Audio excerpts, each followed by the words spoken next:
one of a couple dozen people in this country. You haven't paid taxes for some, 40 years. Why did you stop? And what portion of your taxes don't you pay? Well, I stopped after I refused induction in the military. This is in 1969. The government tried to draft me to go to war in Vietnam. I refused to go.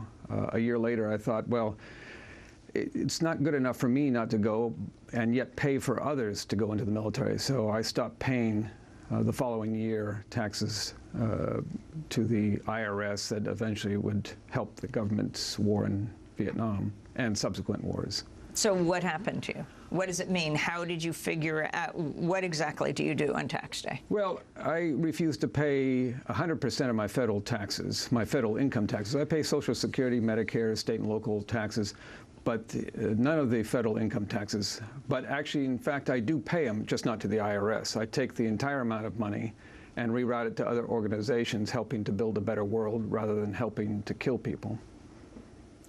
And what has the federal government responded? Routinely, I get letters, threatening letters from the IRS. They look for bank accounts. They look for property that I might own to seize. They look for salaries that I might have. I go out of my way to be uncollectible. I don't have readily accessible bank accounts. I don't have a salary. I'm self-employed. I have had salaries in the past. And I really don't own any significant property. Now, the IRS has gone as far as to take me into federal district court. They did that in 1999 to get me to reveal sources of my assets because the IRS has been unable to find anything significant to collect. I refused to give this information, and that was the end of it.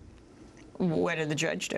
Well, the judge, I said that, well, I've already paid my taxes to other organizations, not to the IRS. I cannot pay money to help kill people.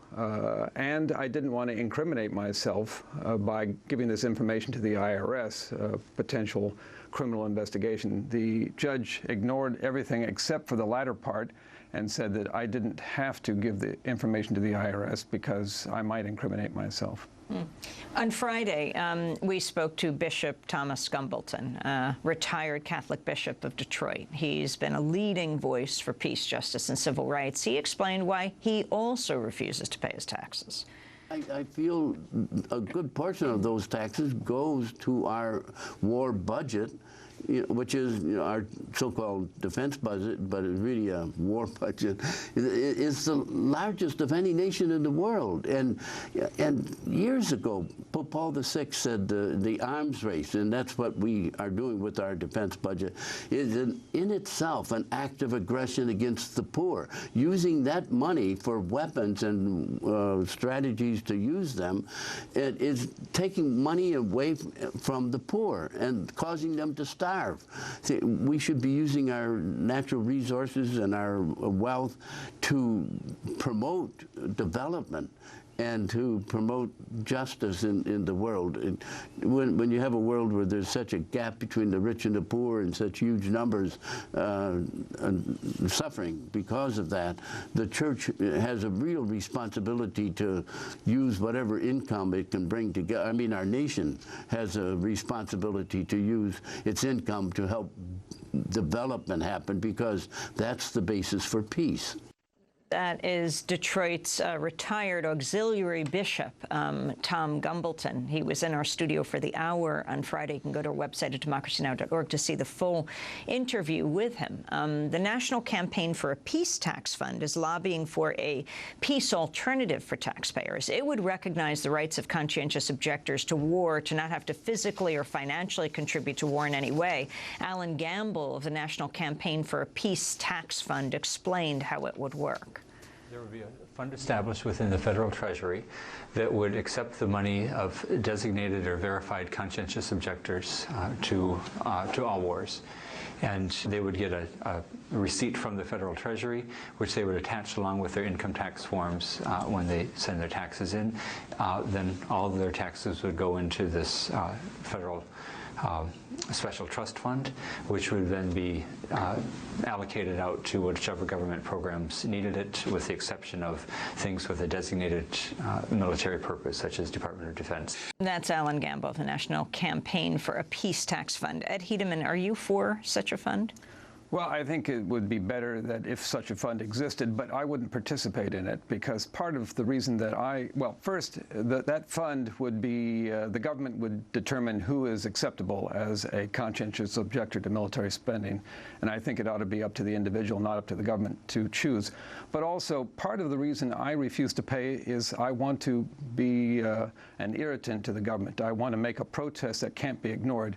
And I think that the government would use such a fund, if it were to be formed, to shuttle away people who are noisy and people who are protesters and people who agitate. And I refuse to do that. I want to do protests that the government has to pay attention to. So let's go through the pie chart for why you feel this way. It's where your income tax money really goes from the War Resisters League. The chart says 43% of human resources, 43% goes to human resources, 20% to past military, 27% to current military, so that's close to half of the money. Explain this to us, for people who are resisting and for people who aren't, but want to know where their money goes. Yeah, well, this is the percentage of federal funds that are spent. So if you look at your 1040 form, there's going to be a line on the back of the 1040 form that says federal tax, and that these percentages relate to that. They do not include Social Security funds because that's money that's raised separately through, I mean, if you're salaried, you have a deduction for Social Security. So what about someone who says, I'm a Tea Party activist, says, I don't want you to take, I'm not going to pay Social Security, and someone else says, I'm not going to pay for this, and someone else says for this. How does the government function? Well, I think that people have a right in a democracy to choose what they're going to support and not support. If these people in the Tea Party and others refuse to pay for these programs and are willing to take the risks, like I am, in their refusal, well, then that's up to them. I think that's part of what's a democracy. But what I do on top of that is I don't keep the money for myself. I reroute it. I wonder if these Tea Party people do the same with their money. I doubt it. But what about those who say they don't have the same luxury as you? They have a salary, their account would be attached. People like Randi Keeler, a peace activist in Western Mass, had his house taken from him. And he continues to refuse today, despite his house being taken.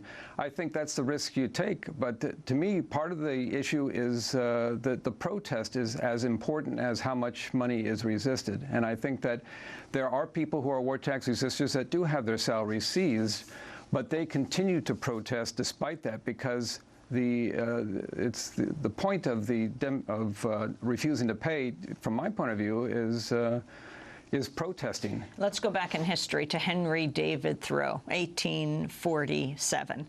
The writer famously protested paying for slavery in the Mexican-American War by withholding his poll tax. He was sent to jail for a night, but when he was released the next morning, he refused to budge. He argued he had the right to remain in jail and register his repulsion of slavery. Thoreau was eventually thrown out of jail and went on to publish his influential essay called Civil Disobedience. In it, he wrote, quote, "If 1,000 men were not to pay their tax bills this year, that would not be a violent and bloody measure as it would be to pay them and enable the state to commit violence and shed innocent blood. This is, in fact, the definition of a peaceable revolution, if any such is possible." How many people resist, Ed? Hard to say. I would say several thousand people in this country. A lot of people do it quietly, and they don't tell, well, me or National War Tax Resistance Coordinating Committee or the IRS. They just do it, and it's hard to say. The phone tax? What is it? Well, the phone tax is a 3% federal excise tax on local telephone service. It used to be also on long distance, and so if you have a landline, then there's going to be a 3% charge on telephone service. For what? That goes into the general federal budget pot, just like the income tax, and it began, however, being put on telephone service during the Spanish-American War over 100 years ago. And it's still there? Well, it keeps coming and going. After the Spanish-American War, it went off. 10 seconds. Yeah, and then after World War I, it went on, came off, but it is on there now. And people resist by just not paying that portion of their phone bill? Yes. Does the phone company eventually cut off your service? Generally not. Where are you going to be today? I'm going to be in front of the IRS at 4 o'clock and then march through Times Square with a rude mechanical orchestra to the General Post Office at 6.